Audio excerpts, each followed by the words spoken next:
बिस्मिल्लाहिर्रहमानिर्रहीम। अस्सलाम वालेकुम। आज बहुत ही लंबे अरसे के बाद आपकी खिदमत में एक रेसिपी के साथ हाज़िर हुई हूँ। उम्मीद करती हूँ आप सब खैरियत से होंगे। और आज हम जो रेसिपी बनाने जा रहे हैं वो बर्थडे केक है और वो भी मैं घर पे तैयार करूँगी। सिंपल और बेसिक सी रेसिपी है। आप लोग भी घर में ज़रूर ट्राई कीजिएगा और मुझे बताइएगा कि ये आपको कैसी लगी और किस तरह से आपने बनाई। तो मुझे कमेंट बॉक्स में ज़रूर बताइएगा। तो चलिए रेसिपी को स्टार्ट करते हैं। सबसे पहले एक बाउल में मैंने 3 अंडों को तोड़ लिया है। अब मैं इसको बीटर की मदद से बीट करूँगी।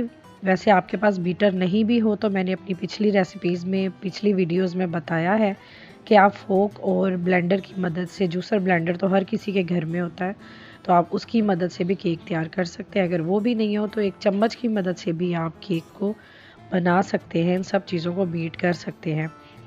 अच्छा, एग को मैं अच्छे तरीके से बीट कर रही हूँ। ये मैंने फास्ट फॉरवर्ड कर दिया है। अच्छे तरीके से बीट करने के बाद आगे आप अपनी रेसिपी को मैं दिखाती हूँ आपको।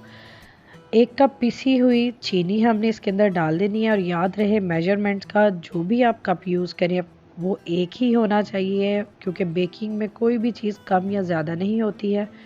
पूरी रेसिपी को उसी तरह से फॉलो किया करें तो ज़रूर आपका केक भी उसी तरह से बनेगा। मुझे किसी ने पूछा था कि आपका केक बहुत फूला हुआ बना था, हमसे इस तरह का केक नहीं बनता। तो मैंने उन्हें यही कहा था कि आप रेसिपी को अच्छे तरीके से फॉलो किया करें।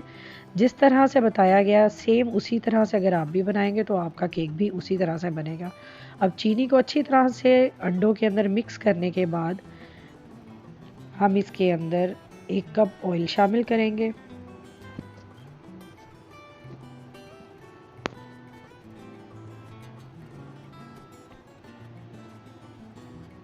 1 कप ऑयल शामिल करने के बाद हम दोबारा से इसको अच्छे तरीके से बीट करेंगे।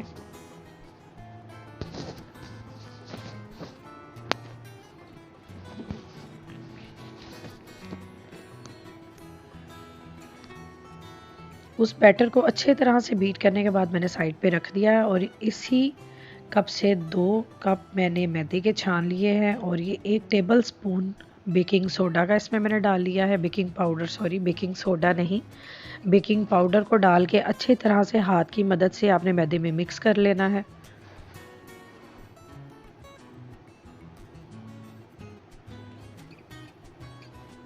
अब अंडे वाले बैटर में थोड़ा थोड़ा शामिल करने के बाद हम बीटर की मदद से बीट करेंगे।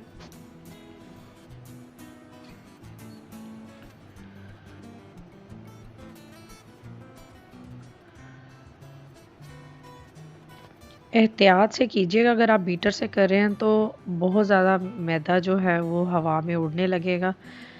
तो उस तरीके से मेरे कैमरे के ऊपर आ रहा था सारा मैदा, तो मैंने कहा सोचा कि आपको स्पैचुला की मदद से बीट करना दिखा दूं। अच्छा, हम एक ही डायरेक्शन में स्पैचुला की मदद से इस बैटर को बीट करते जाएंगे और थोड़ा थोड़ा इसमें दूध शामिल करेंगे। इसकी कंसिस्टेंसी इसी तरह की हो जिस तरह की मैंने अभी आपको दिखाई है। अब पैन को ग्रीस करने के बाद उसमें मैदा डस्ट कर लें और एक्स्ट्रा जो मैदा इसका ये बच जाएगा वो मैं इसको वापस उसी डिब्बे में डाल दूंगी जहाँ से मैंने मैदा उठाया था, क्योंकि इसकी हमें ज़रूरत नहीं है, ये एक्स्ट्रा है, ये देख लें आप। इसको मैं वापस से डस्ट कर रही हूँ। ये जो तरीका है ये इसलिए बताया जाता है, अगर आपके पास बटर पेपर नहीं है तो आप पैन को ग्रीस करने के बाद थोड़ा सा मैदा डस्ट कर लें और इसके अंदर आप अपना बेकिंग का जो बैटर है वो इसके अंदर डाल दें। अब ये सारा बैटर इसके अंदर जाएगा।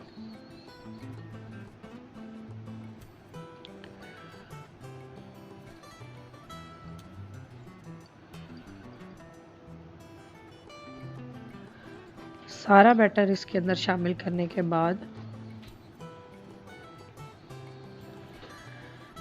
इसको 2 से 3 मरतबा अच्छी तरह से टैप कर लें ताकि इसके अंदर जो एयर बबल्स होते हैं वो बाहर निकल जाएं।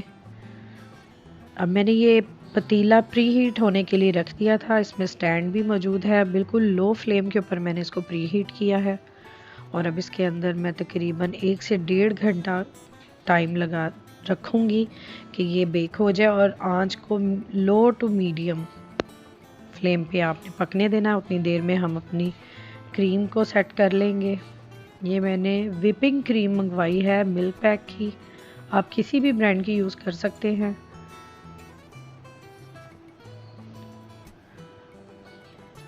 अब इसको मैं बीट करूँगी, पहले 2 मिनट लो पे और उसके बाद फिर मीडियम इसको स्पीड को करके, तो आपने इसको 2 मिनट और बीट करना है। 4 से 5 मिनट लगेंगे क्रीम को बीट करने में। ये 4 से 5 मिनट तकरीबन हो चुके हैं। अब ये देख लीजिए कि ना ही ये बीटर से क्रीम नीचे गिर रही है, और मैं इस बाउल को उल्टा भी करके आपको दिखा देती हूँ। क्रीम की फाइनल जो लुक है वो यहीं से पता चलती है कि अगर आप क्रीम को उल्टा कर रहे हैं बाउल को, तो वो ज़रा सी भी अपनी जगह से नहीं हिलेगी या नीचे नहीं गिरेगी। अब क्रीम को मैंने फ्रिज में रख दिया था, और उतनी देर तक मैंने चेक किया, हमारा केक तैयार हो गया था। इसको बाहर निकाल के हम ठंडा कर लेंगे।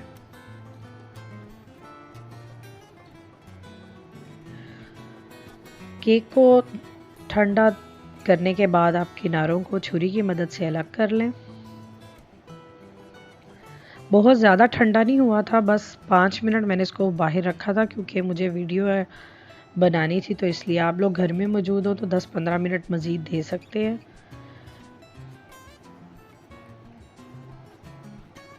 अगर बहुत जल्दी गरम गरम में आप करेंगे तो आपका केक टूट भी सकता है। मुझे वीडियो बनानी थी, इसलिए मैं आपको दिखा रही हूँ। अच्छा, ये एहतियातन मैं छुरी की मदद से नीचे से थोड़ा थोड़ा अलग कर रही हूँ, कि क्योंकि अभी केक थोड़ा सा गर्म है। मैं नहीं चाहती कि मैं भी अगर इसको प्लेट में रखूँ तो ये नीचे से टूट ना जाए, तो इसलिए एहतियातन ज़रा मैं नीचे से छुरी घुमा रही थी। अभी भी केक बहुत गर्म है, ये आप देख सकते हैं, इसका धुआं उड़ रहा है।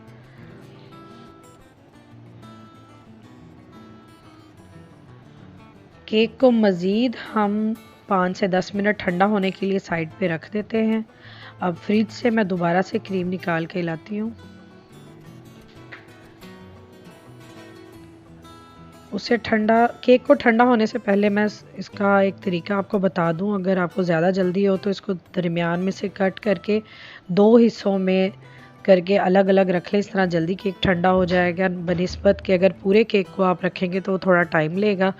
इन दोनों को अलग करने के बाद फिर मैं क्रीम की फ़ाइनल शक्ल आपको दिखाती हूँ कि उसको लास्ट टच किस तरह से देना है। देखिए, अभी भी सेंटर से ये बहुत गर्म था, अगर मैं ना कट करती तो और देर लग जानी थी।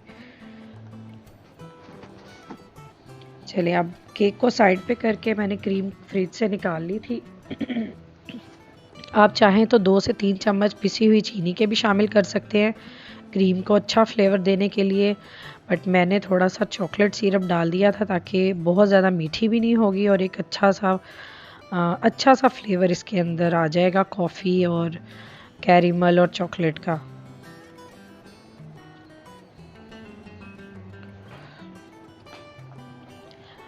1 से 2 मिनट इसको मज़ीद बीट करेंगे ताकि क्रीम थोड़ी सी हार्ड हो जाए।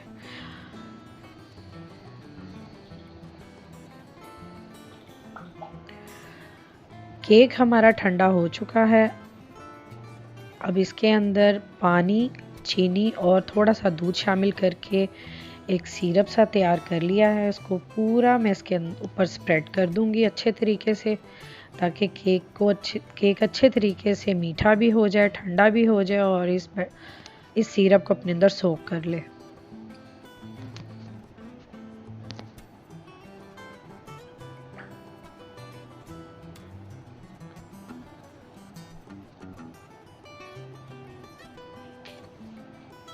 अब सेंटर में मैं क्रीम की एक लेयर इस पे लगाऊंगी।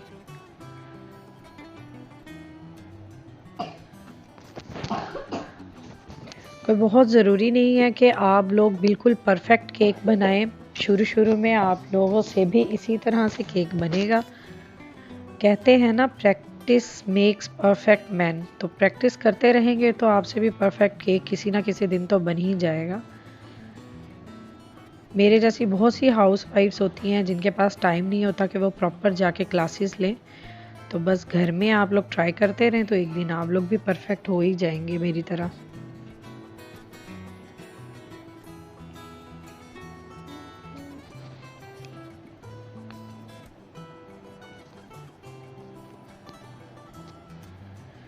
अच्छा, इसके अंदर आप अपनी मर्ज़ी से कोई भी टॉपिंग कर सकते हैं, आप फ्रूट्स रख सकते हैं, इसके अंदर चॉकलेट चिप्स डाल सकते हैं, कोई भी वेफर्स, बिस्किट्स, ओरियो कुछ भी आप इसके अंदर डाल सकते हैं। फ़िलहाल मेरे पास 2 तरह के सिरप मौजूद थे, चॉकलेट और कैरेमल। मैंने उन दोनों की कोटिंग इसके ऊपर कर दी थी एक अच्छे से फ्लेवर के लिए, ताकि क्रीम को और केक को अच्छा सा फ्लेवर मिल जाए।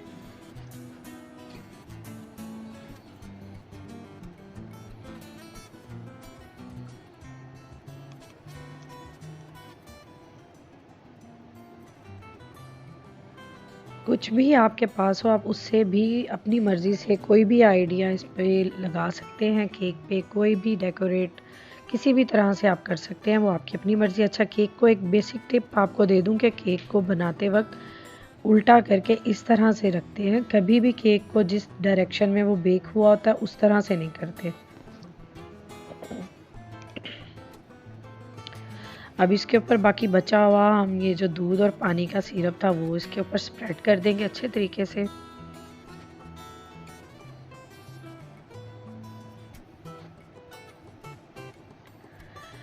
बाकी की क्रीम भी हम इसके ऊपर डाल के अच्छे तरीके से इसको कवर कर देंगे केक को क्रीम के साथ।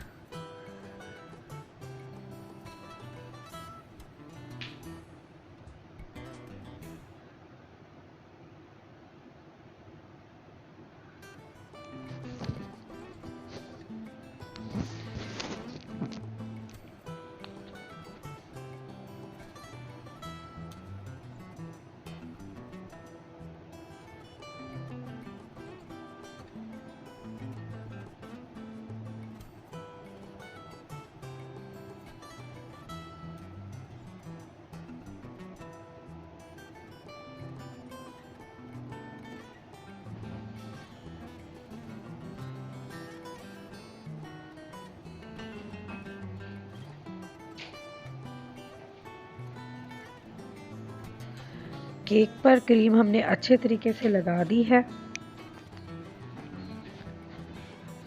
अब इसी चॉकलेट को हम केक के चारों तरफ से इस तरह से हम लगा देंगे। आपके पास कोई भी आइडिया हो, आप कोई भी आइडिया यूज़ कर सकते हैं अपनी तरफ से।